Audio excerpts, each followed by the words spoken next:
Good evening everyone. तो आज हम लोग सेकेंड यूनिट के सेकेंड टॉपिक पे आ चुके हैं। कल हम लोगों ने अपना पहला टॉपिक कंप्लीट कर लिया है, जिसमें हम लोगों ने देखा था कि इलेक्ट्रिक करंट क्या होता है। आज हम लोग जानने वाले हैं उसके आगे के topic, that is drift velocity. Drift velocity हम लोगों ने ऑलरेडी देखा था थोड़ा बहुत, लेकिन आज हम लोग ड्रिफ्ट वेलोसिटी के बारे में डिस्कशन करने जा रहे हैं। और ड्रिफ्ट वेलोसिटी के बाद हम लोग देखेंगे, एक एक्सप्रेशन निकालेंगे ड्रिफ्ट वेलोसिटी के लिए, और फिर निकालेंगे करंट और ड्रिफ्ट वेलोसिटी के बीच का रिलेशन। तो ये सारी चीज हम लोग करने जा रहे हैं आज। तो कंटिन्यू करते हैं हम लोग। हमारा टॉपिक था कल का ड्रिफ्ट वेलोसिटी। ड्रिफ्ट वेलोसिटी क्या होता है ये हम लोग कल डिस्कशन कर रहे थे। आज उसी ड्रिफ्ट वेलोसिटी को हम लोग आगे कंटिन्यू करते हैं। सो what is drift velocity? What is drift velocity? Let us talk about this. Drift velocity के बारे में हम लोग बात करते हैं। ड्रिफ्ट वेलोसिटी होता क्या है इसके बारे में हम लोग जानते हैं, ठीक है। तो हम लोगों ने क्या देखा था कि कंडक्टर्स में क्या होता है, तो कंडक्टर्स में फ्री इलेक्ट्रॉन्स होते हैं, और फ्री इलेक्ट्रॉन्स की टेंडेंसी होती है मूव करने की रैंडम डायरेक्शन में। फ्री इलेक्ट्रॉन की टेंडेंसी होती है कि वो रैंडम डायरेक्शन में मूव करते हैं। तो उस मूवमेंट को एक पर्टिकुलर डायरेक्शन देने के लिए क्या किया जाता है, तो उनको एक पर्टिकुलर डायरेक्शन देने के लिए हम लोग एक्सटर्नल इलेक्ट्रिक फील्ड उस पर सेट कर देते हैं। We set a external electric field to the movement of electron. तो ये हमने एक्सटर्नल इलेक्ट्रिक फील्ड सेट कर दिया, प्लस हो गया, ये माइनस हो गया, तो ये इलेक्ट्रिक फील्ड हमारा सेटअप हो गया। अब जो हमारा इलेक्ट्रिक फील्ड सेटअप हुआ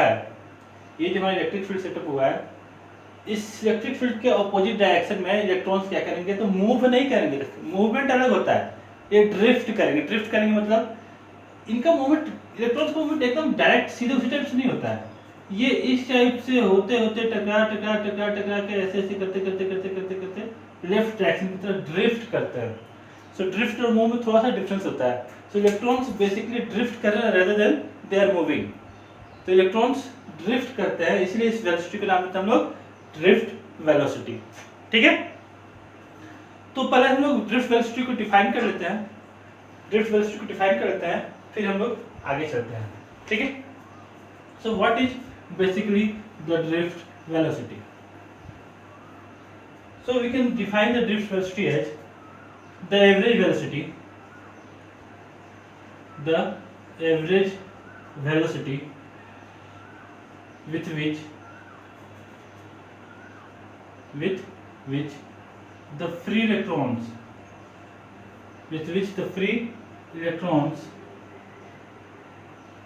of a conductor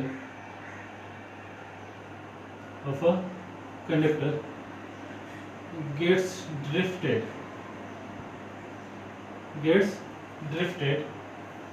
against the direction of electric field, against the direction of electric field is called drift velocity. तो वो एवरेज वेलोसिटी, जिस वेलोसिटी से, एवरेज वेलोसिटी क्या होती है, जिस वेलोसिटी से सारे इलेक्ट्रॉन्स हम लोग मान रहे हैं कि किसी कंडक्टर में मूव कर रहे हैं, किधर से किधर,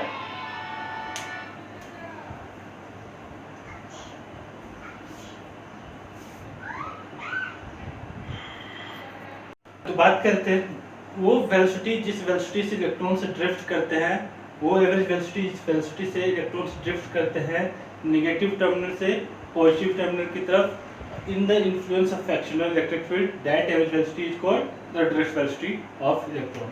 सो if I have to find the drift velocity Vd, so Vd should be equal to V1 plus V2 plus V3 plus dot Vn divided by, that is called the drift velocity of electron, where what is V1 V2 V3, V1 V2 V3, it is velocity of first electron,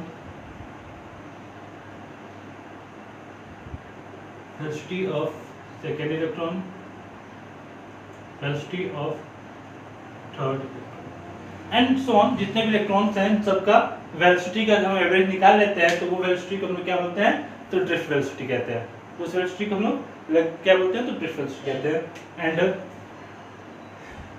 drift velocity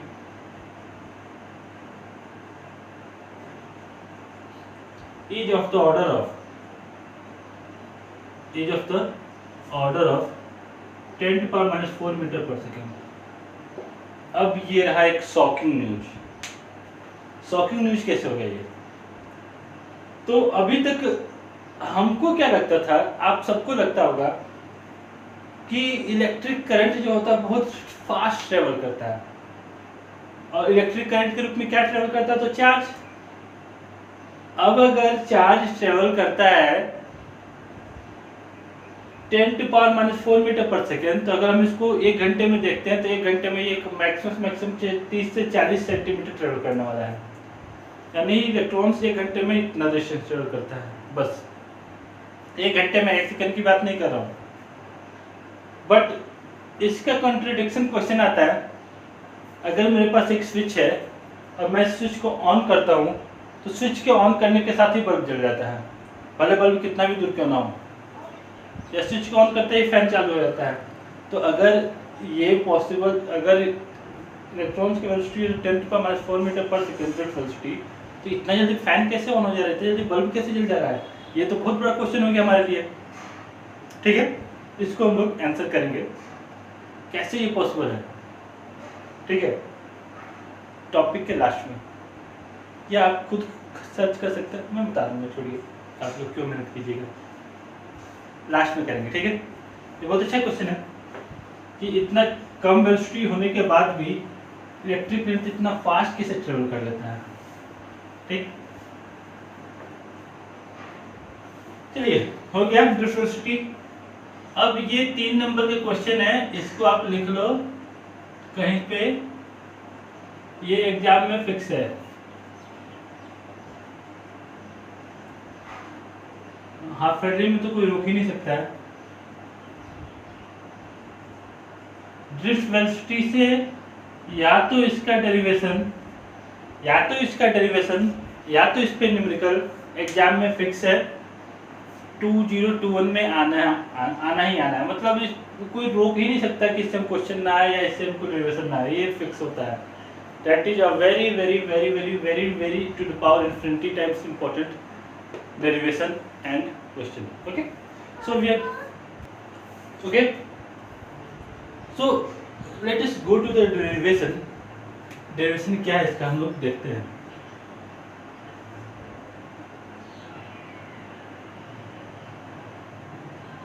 बहुत ही सुंदर derivation है इसका, आप लोग को भी लगेगा कि क्या सर मजा आ गया इसको डिराइव करके, और कुछ नई चीजें हम लोग सीखने वाले हैं इस डेरिवेशन के थ्रू।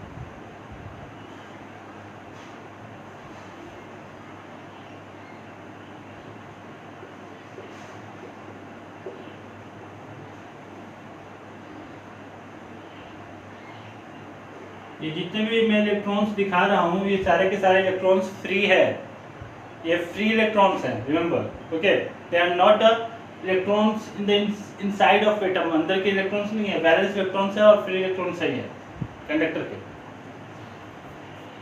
मान लेते हैं एक कंडक्टर है जिसका लेंथ है L, ठीक है, और इसका एरिया ऑफ क्रॉस सेक्शन क्या है, तो इसका एरिया ऑफ क्रॉस सेक्शन है A। ठीक, ये बैटरी अप्लाई की है जिसका पोटेंशियल है B, और इसके वजह से एक इलेक्ट्रिक फील्ड सेटअप हो गया E।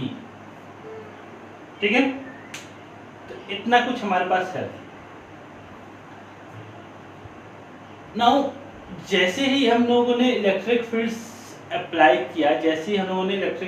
किया, अब उससे क्या होने वाला है, इलेक्ट्रिक फील्ड अप्लाई करने से क्या होने वाला है, तो ये इलेक्ट्रिक फील्ड है, because of this external electric field,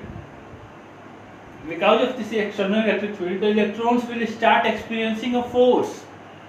हम लोग को पता है इलेक्ट्रॉन्स इलेक्ट्रिक फील्ड के अपोजिट डायरेक्शन में फोर्स एक्सपीरियंस करता है, तो इलेक्ट्रिक फील्ड की वजह से इलेक्ट्रॉन्स फोर्स एक्सपीरियंस कर रहा है, और किधर एक्सपीरियंस कर रहा है, तो इलेक्ट्रिक फील्ड के अपोजिट डायरेक्शन में। तो अब ये इलेक्ट्रॉन्स मूव करना शुरू करेंगे। अब ये जो मूव करना शुरू करेंगे तो इससे हम लोग क्या निकालेंगे, तो हम लोग निकालेंगे कि इन इलेक्ट्रॉन्स का एक्सेलरेशन क्या हो रहा है। F इक्वल टू m से हमारा इलेक्ट्रॉन का एक्सेलरेशन निकालेंगे, फिर वेलोसिटी निकालेंगे और उसी वेलोसिटी का एवरेज निकालेंगे तो क्या हो जाएगा, ड्रिफ्ट वेलोसिटी हमारा हो जाएगा। ठीक है, इतना कुछ हम लोग करने वाले हैं। ठीक है, so let's go to the topic. Let us consider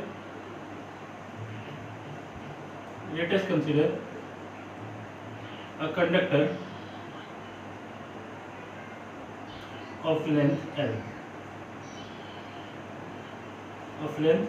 L and area of cross section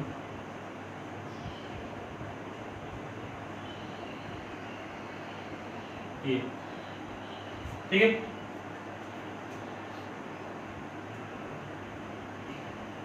if E is the electric field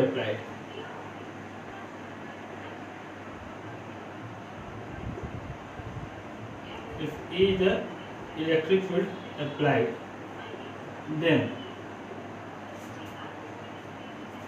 E equal to क्या हो जाएगा, E इक्वल टू हम पढ़ते dV by dr, याद होगा। अगर हम लोग, क्योंकि इलेक्ट्रिक फील्ड तो भाई हमारा क्या है, तो ये हमारा तो वेक्टर क्वांटिटी है, तो हम लोग यहाँ पे डायरेक्शन कंसीडर नहीं करते हैं। हम लोग डायरेक्शन नेगेटिव साइन को अगर हम ओमिट करते हैं, हमको पता है डायरेक्शन तो हमको लेफ्ट साइड में है, तो ऑटोमेटिक हमको डायरेक्शन मिल जा रहा है। तो अगर dv निकालते हैं, dv मतलब पोटेंशियल डिफरेंस कितना है यहाँ पे v, और यहाँ से यहाँ के बीच का डिस्टेंस कितना है, तो यहाँ से यहाँ के बीच का डिस्टेंस है l। हमारा E इक्वल टू क्या आ गया, तो E इक्वल टू आ गया v by l। ये हमारा इलेक्ट्रिक फील्ड सेटअप हो गया।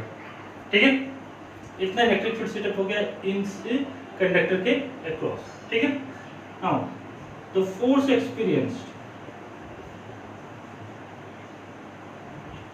experienced by the electrons, कितना फोर्स एक्सपीरियंस करेगा एक इलेक्ट्रॉन, तो फोर्स इक्वल टू होता था हमारा फॉर्मूला Q इंटू ई। यहाँ पे चार्ज क्या है, चार्ज इलेक्ट्रॉन का, यहाँ पे हो जाएगा E into E, that is the force experience by the electrons in the direction opposite to the direction of electric field। so कितना फोर्स एक्सपीरियंस कर रहा है, तो Q into E that is equal to E into E। fine, now let's move forward। F equal to Q into E which is equal to E into E, ये force experienced by the electrons। now acceleration produced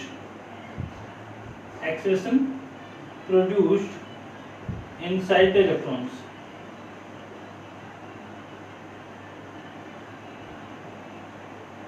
acceleration equal to क्या होता है, acceleration equal to a, F equal to ma, a equal to F by m, so F by m which is equal to E upon m। E m, यहाँ पे m क्या है, तो ये है मास ऑफ इलेक्ट्रॉन, ये electron का मास हो गया। एक्सेलेरेशन हमारा आ गया E by m, ये हमारा एक्सेलेरेशन हो गया। ठीक है, नाउ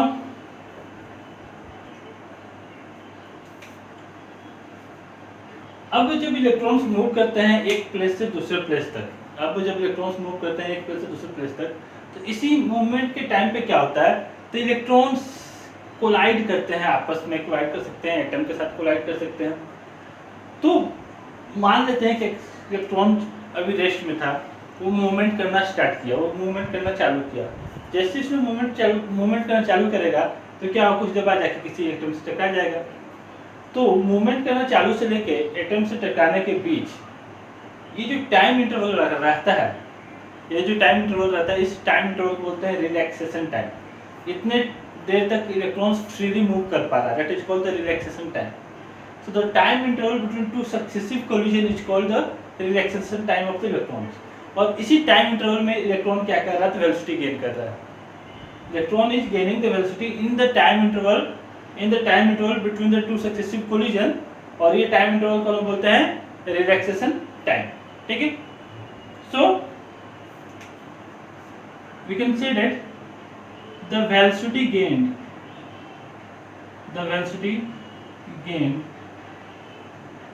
by फर्स्ट इलेक्ट्रॉन, कोई भी एक इलेक्ट्रॉन लेते हैं, वो इलेक्ट्रॉन कितना वेलोसिटी गेन करेगा, तो उसका वेलोसिटी को v1 इक्वल टू ले देते हैं u1 प्लस a t1। वहाँ पर t1 देखेंगे, t1 क्या है। सिमिलरली ये पहला इलेक्ट्रॉन की वेलोसिटी है, तो वैसे दूसरे इलेक्ट्रॉन की वेलोसिटी निकालेंगे v2 equal to u2 plus a t2। अब देखिए एक्सेलरेशन सब पे सेम रहेगा, क्योंकि एक्सेलरेशन इक्वल टू क्या था, एक्सेलरेशन इक्वल टू था E/m। इलेक्ट्रॉन का चार्ज फिक्स है, इलेक्ट्रिक फील्ड फिक्स है, मास फिक्स है। v3 equal to u3 plus at3 and vn equal to un plus at relaxation time पे टॉस सेकंड। नाउ ये हमारा डिफरेंट वेलोसिटी निकल गया। अब यहाँ पे कुछ टर्म्स हमको देखने हैं, तो टर्म्स हमारे क्या हैं, तो टर्म्स हमारे हैं u1 u2 u3 क्या है, u1 u2 u3 dot dot dot un are the velocity और the random velocity of electron. जब इलेक्ट्रिक फील्ड अप्लाई नहीं था, तभी भी तो इलेक्ट्रॉन मूव कर रहा था, तो किस वेलोसिटी से मूव कर रहा था, तो ये u1 u2 u3 un होता है, ठीक है। And t1 t2 t3 dot tn equal to relaxation time of the electrons, relaxation time of the electrons. Okay, now from definition क्या है भाई, तो हमारा डेफिनेशन कहता है the drift velocity vd is defined as that v1 plus v2 plus v3 plus v dot dot dot vn by n। यही ना drift velocity हमारा है। ड्रिफ्ट वेलोसिटी को हम इसलिए से डिनोट किए थे, that is the average velocity of the electron. v1 equal to क्या है, तो v1 इक्वल टू है u1 plus at1, v2 equal to क्या है, तो u2 plus a t2 plus dot dot u1 plus a tn upon n। That can be written as u1 plus u2 plus u3 dot dot dot un plus एक्सेशन common ले लिया t1 plus t2 plus t3 dot dot tn by n, ठीक है।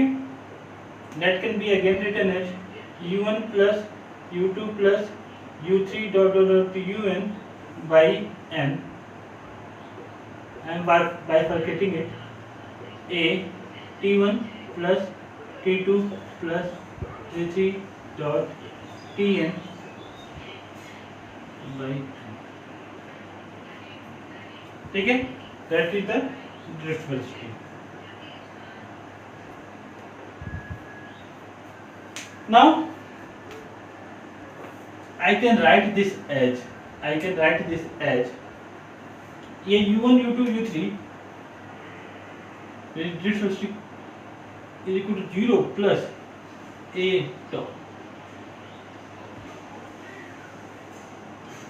u1 u2 u3 un by n 0 क्यों लिए, क्योंकि हम लोगों ने देखा था कि जब एक्सटर्नल इलेक्ट्रिक फील्ड अप्लाई नहीं होता था, तो एक्सटर्नल इलेक्ट्रिक फील्ड के एब्सेंस में इलेक्ट्रॉन्स का जो एवरेज वेलोसिटी होता था क्या होता था, तो 0 होता था। और वही इलेक्ट्रॉन का एवरेज वेलोसिटी ये बता रहा है। ये the random velocity of electrons है, जब एक्सटर्नल फील्ड अप्लाई नहीं है तो उसका वैल्यू क्या होगा, तो 0 होगा, तो इसको मैंने 0 कर दिया। और a t1 t2 यहाँ पे टॉ क्या है, तो टॉ को बोलते हैं average relaxation time of the electrons. उस पर्टिकुलर एटम के लिए, उस पर्टिकुलर मटेरियल के लिए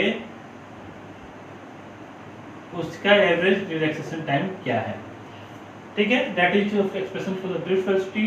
सो the drift velocity is equal to expression a tau A की वैल्यू क्या आया था हमारा, ए की वैल्यू हमारा आया था E E E E M.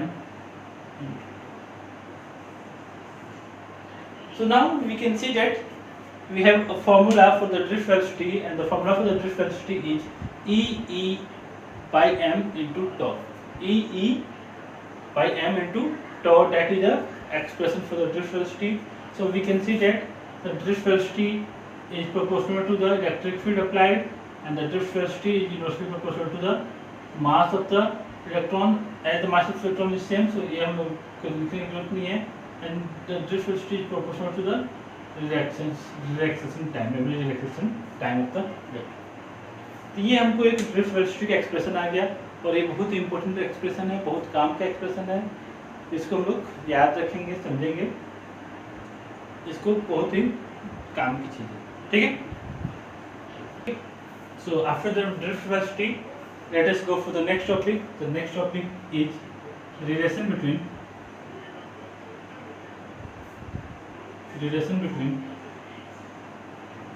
electric current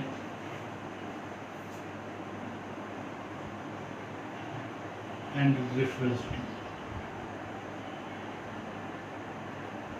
electric current और ड्रिफ्ट वेलोसिटी के बीच का रिलेशन. ठीक है, ये हमको देखना है.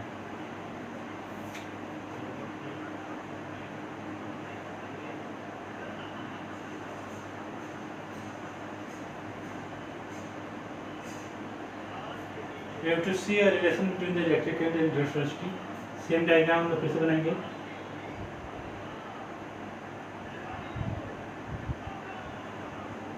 ठीक है, plus minus potential V.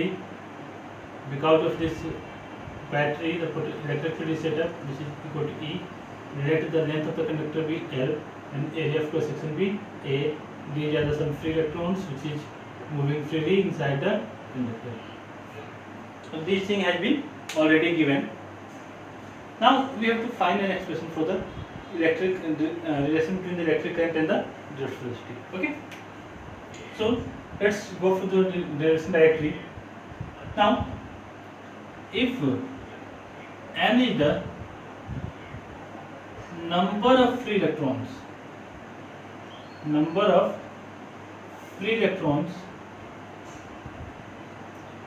per unit volume, if n is the number of free electrons per unit volume, then can I say that total charge inside the conductor or total free electrons, it should be free electrons, not total free electrons,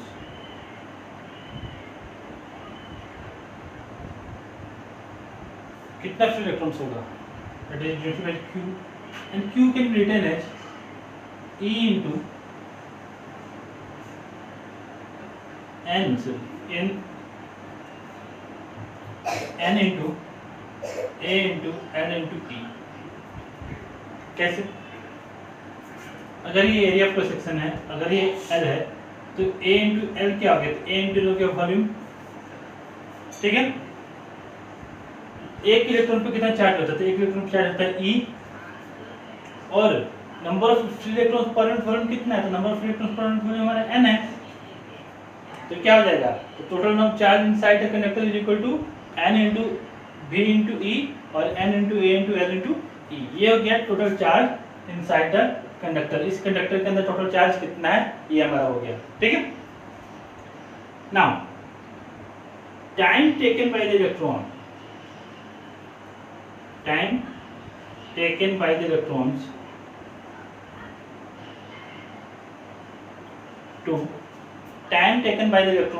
to cross the conductor. Electron कितने time में इस conductor को cross कर जाएंगे? तो we know a formula that is speed equal to क्या होता है? Speed equal to the distance by time. ठीक. Now, if by that logic, so we can say that the drift किस स्पीड से मूव कर रहे हैं, तो इलेक्ट्रॉन्स मूव कर रहे हैं ड्रिफ्ट वेलोसिटी से। डिस्टेंस कितना ट्रेवल कर रहा है, तो डिस्टेंस ट्रेवल करना है इनको एल। टाइम कितना ले रहा है, टाइम इनको लगेगा मानते हैं T. So T equal to क्या है, टी इक्वल टू हो गया V D by L. T equal to L by V D. ये हो गया हमारा कितना टाइम लगेगा इलेक्ट्रॉन्स को इस पूरे कंडक्टर को क्रॉस करने में। ठीक है। Now from the definition of electric current, from the definition of electric current I equal to क्या होता है, आई इक्वल टू होता है क्यू बाई टी। ठीक ठीक जाओ बैठो बैठो जाओ। ठीक ठीक ठीक भाई।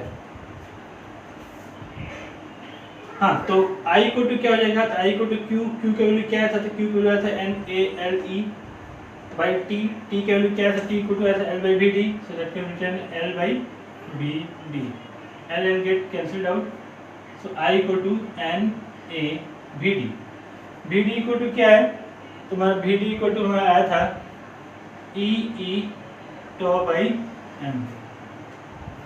That was our the drift velocity. ठीक है।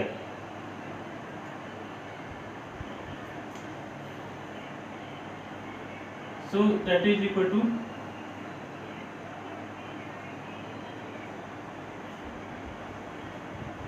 वेट आई इक्वल टू हमारा आ गया N E A B D,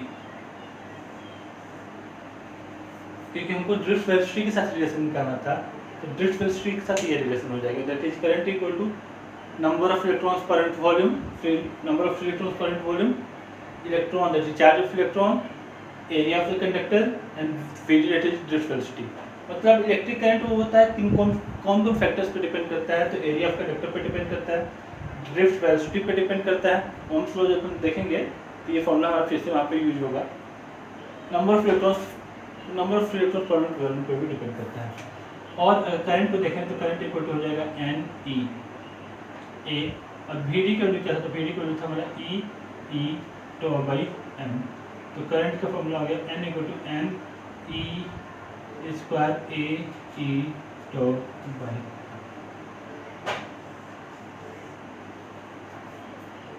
तो ये करंट का एक फॉर्मूला हमारा आ गया। ठीक है, ये हमारा करंट का फॉर्मूला आ गया N E square A E tau by M. ये हमारा करंट का फॉर्मूला आ गया N E A V D. ये दो फॉर्मूला हम लोग करंट का यूज कर सकते हैं क्वेश्चंस को सॉल्व करने के लिए। ठीक है, that is the desired relation between the drift velocity and the electric current, that can be also written like this. Okay, now the relaxation time which is here, that is the relaxation time. ये different materials में different होता है, और relaxation time होता है वो temperature dependent होता है। We will see the factors which affects the relaxation time. We will see the factors which affects the resistance of a conductor, and how the relaxation times is actually proportional to the resistance of a conductor. We will see all these topics in the upcoming classes, but for the now we are here. Okay, now class के start में मैंने एक question पूछा था, अगर electrons का drift velocity है 10⁴ metre पर सेकेंड, अगर इलेक्ट्रॉन्स का ड्रिफ्ट वेलोसिटी है 10⁴ मीटर पर सेकेंड, तो किस तरीके से इलेक्ट्रॉन्स एक सेकेंड के अंदर स्विच से बल्ब के अंदर, स्विच से पंखा के अंदर, उससे अंदर ही पहुंच जाते हैं। तो इसको समझने के लिए हम लोग लेंगे एक एग्जांपल।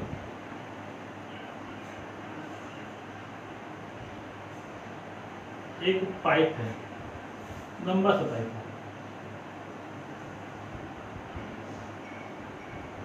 ठीक है, एक नल है, नल से उल्टा हुआ है, यहाँ से ऑन ऑफ करने का कोई बटन होगा मान लेते हैं।